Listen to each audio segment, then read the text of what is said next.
Yeah, let's just talk. What were we saying before? We were talking about AI. Yeah. And whether the solution is a violent revolution. Mm. In my opinion, would be that that's not the solution to go to. Yeah. The solution is to try to do it by regulating AI and try that first. Right. Regulating AI, meaning... Yeah, so the most important thing is, so if you have AI coming in, like you own a business and you use AI and you can fire, say, like 70% of your workers, Mm-hmm. is all the profit made from that, this huge new, it's like the Industrial Revolution in a new version, right? Mm-hmm. Is all that extra profit going to be owned by the owner of that business so that he can become super rich? Now he only has to pay 30% of his workers, and all of that extra profit goes to him. Because what we need is more billionaires.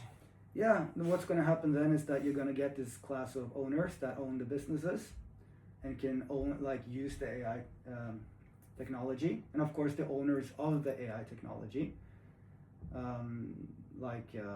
you know, ChatGPT and and Elon Musk and everything. They're gonna all become this new super elite, Which they already are, but it's going to be insane. Yeah.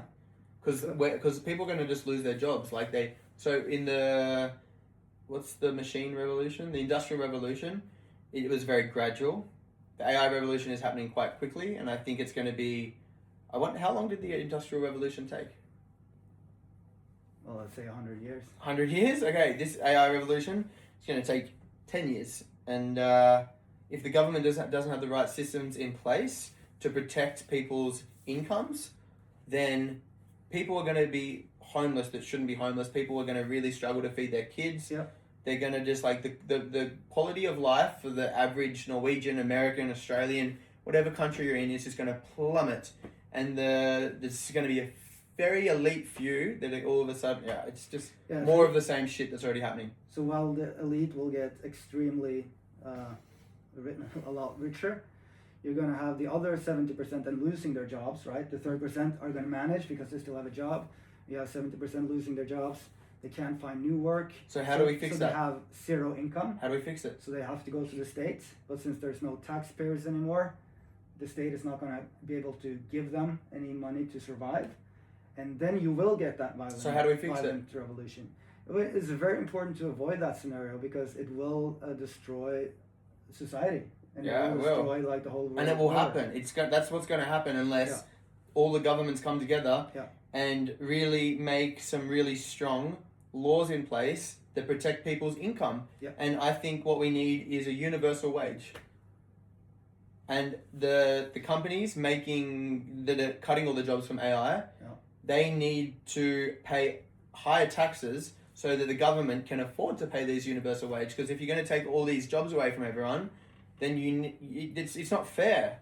I mean, life isn't fair, and I get that, but it should be. So you're thinking... I've grown up thinking life isn't fair, but why isn't it fair? It's because people aren't fair, because these billionaires don't play fair, and they don't care about anyone else.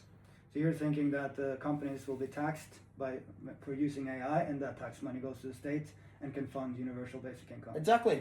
Yeah. It's like, it's either that or violent revolution, and I love violence. You love... Bro... Okay. I do not love... Okay, no. This is interesting because I came to one of your classes and I hate violence. I really do. I would kill Donald Trump if he was in the room, like straight in the head, doots. He's just destroyed so many lives. He's ripped so many families apart. He's a disgusting, despicable disgrace of a human being. He is an air thief and he doesn't care about anyone. He's not a people's... He's just... Anyway. Besides that, I'm not a violent person. But I went to a karate class with my best mate, who's the teacher, and it was just weird because this guy, my best friend, he's a very peaceful person, the most peaceful person, but he's a triple black belt in karate, and we were doing these exercises, and where you'd like throw your opponent over, and then you'd like stomp them on their head and stuff, and I was thinking like, I wouldn't even want to do this to someone that was attacking me, like it just felt so unnatural to me. actually disgusting, the acts that you guys enact in the classes. And I don't know, I want to hear your theory on like why you're not a violent person, but you act in very violent ways. Well, there's a huge difference between training something with people you trust in training and committing violence against someone. Right? Yeah. Is a completely different thing. So that's a very different discussion from the AI thing. Yeah. So if we're jumping. Yeah, let's jump. I'm just curious because I did want to ask you about that. Well, it's many things is relevant to that. I think, first of all, you can make the argument. I'm not sure if that will hold up scientifically, but I think there's an argument to be made that by practicing violence in a martial arts context, right, you kind of control that side of you a little bit.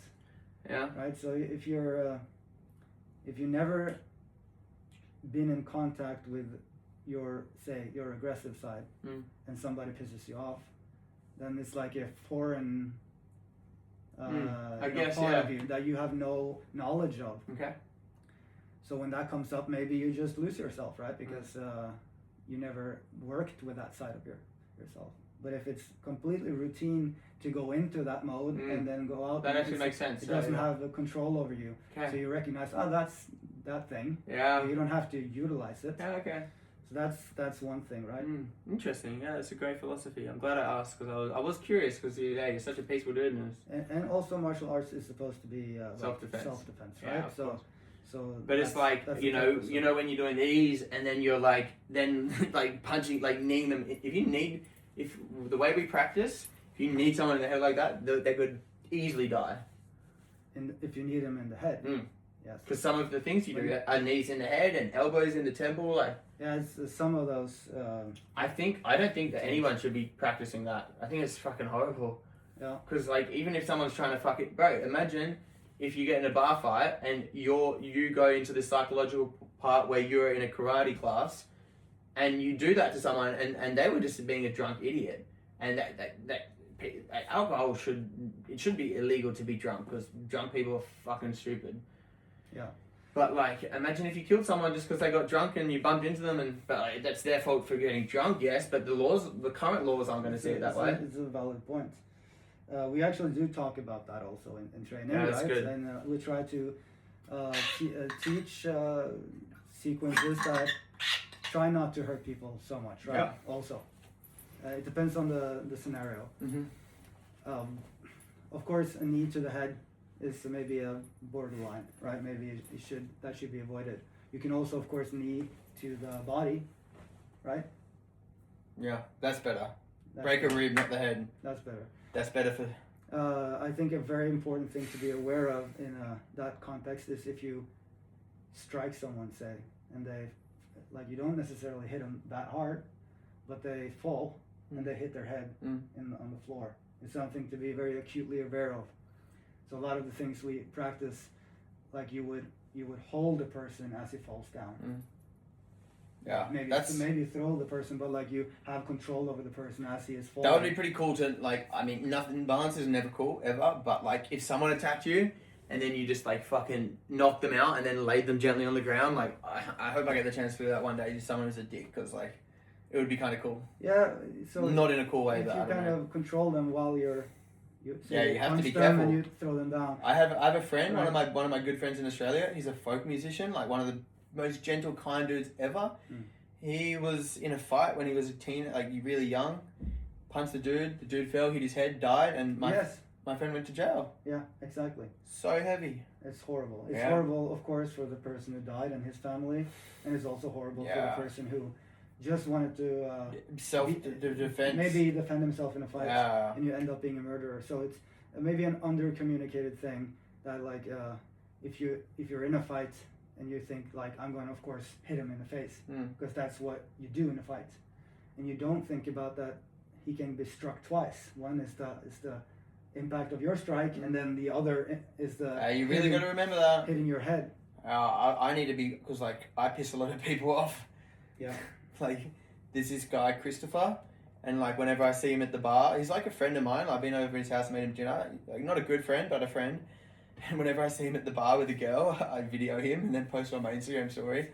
kind of a dick move, but also like who fucking cares? Like if you're ashamed of being a slut, don't be a slut. Like my thing is like I don't do anything that I would not be okay with other people knowing. That's how I live my life now. So I don't have many boundaries because I just don't care. I tell girls what my intentions are with them. There's like one girl that I'm in love with. The rest I'm just trying to fuck. I'm open to being in love with someone else, but like I'm pretty head over heels in love at the moment.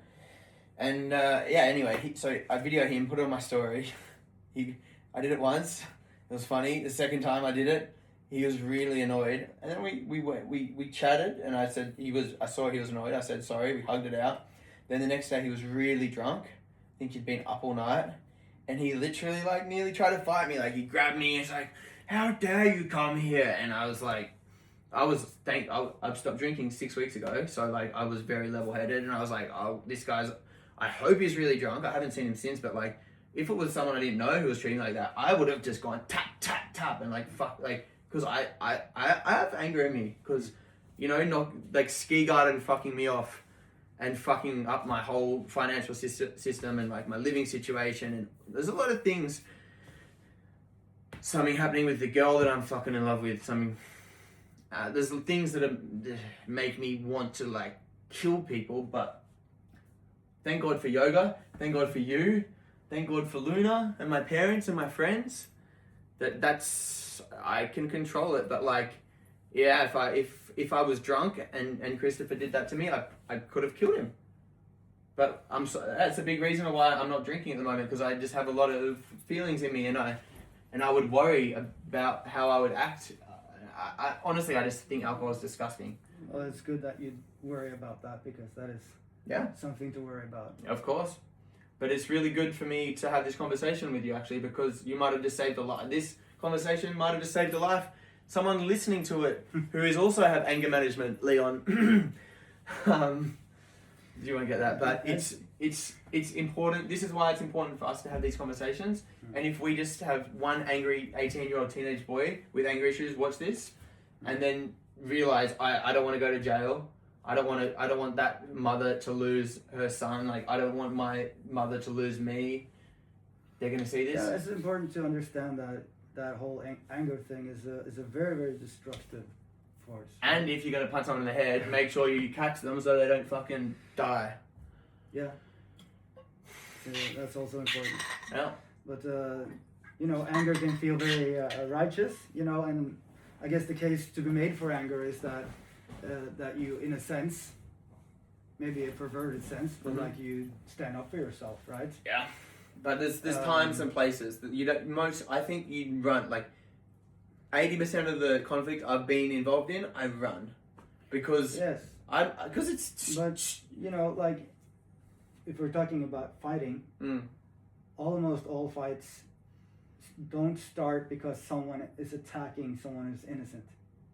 It's very rare. It does happen, but almost all fights have like a social interaction first. Yeah, but like there's never a reason for fucking violence. Like there's no, that's not what I mean. I mean that there is always a chance to de-escalate before the fight happens. Of course, you can practice martial arts to defend yourself if somebody attacks you, right? But the more important self-defense is always going to be how to de-escalate before the fight happens. Because almost always it's going to be some guy who has anger issues.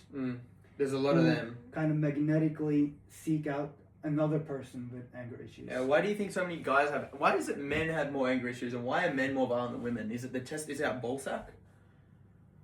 Like, of course, hormonal differences is part of that, right? We're not the same, men and women. Like you can have, like you see, like... But is that why? But I think also... women can have aggression for sure, and I think it's underreported. Violence and domestic violence from women to men. I think it happens more than is known. I had a girlfriend that used to hit me. Exactly. That's horrible, because like I would never hit a girl in a million years. Yeah. I don't care if she's beating like. Okay, maybe if she's got short hair and a six pack, and she's like, if she's hitting me a few times, I might hit her back. But like. A girl, like a feminine girl, like a lady or a girl, like you could be hitting me over and over and over and over, and like I'm just gonna just do that, and Yeah. I could never. I think it's like part of like, it's for me, it's like it's a manly thing, and there is a lot of biological difference between men and women. Like there's like a big movement at the moment where it's like women are meant to women are meant to stay at home and look after the children. Like we had sexism, then we reversed it quite well. We came a long way, and then a lot of women, I think. Well, I don't blame the women for saying, oh, you know what, actually, why would I want to be at work? Because, like, I think girls used to have it a lot better. Like, I would love to be a girl. Like, I think it would be easier being a hot chick. Like, because I don't like, I like working when I have a job I like, but I like chilling at home with my dog better. And, like, I love gardening and I love cooking. And, yeah. I mean, in an ideal world, you do that with your partner. That's my dream, to have a life where me and my partner, I can raise our family together and we don't spend so much time. I would never have an office job in a million years. That sounds like that's not living, man. And I feel like most of the office jobs, that's the ones that AI can take. We have a lot of topics going on Yeah. at the same time. Like you asked, but just why gotta men say are what- so aggressive, and I think part of it is that men, like the difference between men and women, which is I think both genetic but also very importantly cultural, is that men kind of have to prove themselves. I think Because it's an alpha I male think thing. as a woman, and you can make that a biological argument that women can have kids, right? Yeah. That's a magical thing. Mhm. I think that gives women like an inherent worth. Mm. I heard you're from Australia. I heard from the Aboriginals Mm-hmm. that the like coming of age ritual, when you go from a child to like adult or adolescent, we would say, for women is automatic by getting their period. Then you are automatically taken in by the women to like now you're part of the womanhood. Wow. Right? Yeah. But for the men, we don't have the same automatic becoming a man. So they have to invent these elaborate rituals to kind of prove yourself as a man, right? To be taken into the manhood sphere, right? So I think there's something very deep in men that feels like you have to prove yourself in order to become a man. You don't have to become a woman, right? You are a woman, but you have to become a man. And you can say to someone, "You're not a real man." You know, you rarely say like, "You're not a real woman." Right? Yeah, true. So it's like there's a difference there that I think is very important to recognize. Yeah. Because if you have What makes a man a man? If you have basically the idea of yourself that you are inherently without intrinsic worth, right? Any value you have as a man is something you have to earn and prove. Do you think that? I think there is a case to be made for that. I do actually believe in my heart that women are more valuable than men. I do. I do too. Yeah, I think they're definitely smarter. I think most people do, and I don't think that's wrong. I think it's actually exactly right. I don't think they're more valuable, but I just think they're smarter. They're definitely more emotionally intelligent. I'm not sure if they're smarter. Maybe they're not more. I would say equally smart. They're more reactive, that's for sure. But I think there is something about being a man that you have to earn and you have to develop in the course of your life. I agree. Through hard work and sacrifice, and that's part of. And I don't think women also have to do this to some Yeah, but in a different way. It's not exclusively for men, but there is something that really goes deeper in a man. I think that you feel kind of worth less until you earned that worth. Yeah, especially that's what society has taught us. And then the culture reinforces that, right? Yeah. So then if you feel like your life is not going the way you would like, and you feel like you're failing, then that leads to basically a sense of worthlessness, and that creates a lot of frustration. That becomes your anger issue. And I think it's important to recognize that and to have some empathy with that thing. That it's a hard thing if you walk around on this earth thinking that you are worthless and that you're failing in everything. To be honest, I haven't been able to focus on like what you've been saying for 5 minutes. So, but like that's a problem of mine that I have. Like I went to this like tantric yoga class that was for 3 hours, and like I can't focus more than 10 minutes, and my brain starts going. I was thinking about just being arrested, and I was thinking about Luna, and I was thinking about like it's really hard. So I'm really curious to see. Like I know my dad's gonna watch this for one, and I'm curious to see if it's me or what you're saying. I love you, bro. Oh, just yeah, I enjoy doing this too. And we were recording for like 20 minutes before this little bit just started, and that's when we were like hitting what I actually wanted to talk about, which was more about like how we will create more equality of wealth, how we will we had a really good chat, but you can't recreate something. It's after you've just had that much of a passionate talk, you can't go back into that conversation with the same level of passion. It feels forced and it feels unnatural. So that's why we've moved on, and we're going to rediscuss this another day after we've had some very strong coffees, and we can come back at it with the same fucking energy. And I also need to check the law, because like I did kind of suggest about maybe starting a violent revolution, and I need to see if like that's going to get me banned from my YouTube or anything. That's an interesting question. I really need to get a good lawyer. If there's any lawyers that like what we talk about and like what we discuss and would like to help me be able to keep my voice going, keep talking about social and political and environmental issues. I've already got my first YouTube channel deleted for being too honest, which is crazy because people make mistakes. And anyway, I just wanted to... Like, I don't support a violent revolution, and you're not planning any form of revolution, right? No. So I think no. I think that's all right. It's a topic that has to be discussed, because if we're not taking this situation seriously now, say in 50 years' time, that's quite likely to happen. Yeah. And maybe in the United States even sooner. Mate, there's going to be about... it can happen. It can happen right now.